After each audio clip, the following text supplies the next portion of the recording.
नायगाव तालुक्यातील बरबडा येथील गोदावरी नदी पात्रात अवैध रेती उपसा मोठ्या प्रमाणात केला जात होता। कुंटूर पोलिसांनी धडाकेबाज कारवाई करत 45 लाख रुपयांच्या 3 बोटी जप्त केल्या आहेत। जिलेटिनच्या सहाय्याने या बोटी नष्ट करण्यात आल्या आहेत।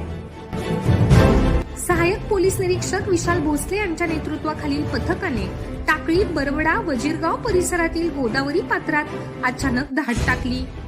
अवैध रेती उपसा करण्यासाठी वापरल्या जात असलेल्या 3 फायबर बोटी पोलिसांनी ताब्यात घेतल्या होत्या।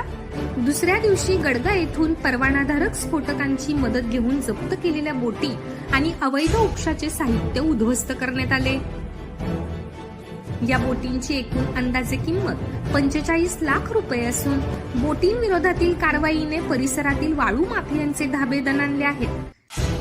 विशेष म्हणजे या भागातून सुरू असलेल्या अवैध वाळू तस्करीची माहिती महसूल विभागाला असूनही त्यांनी कोणतीही कारवाई केली नाही। त्यामुळे महसूल विभागाच्या कार्यक्षमतेवर गंभीर प्रश्नचिन्ह उपस्थित झाले आहे।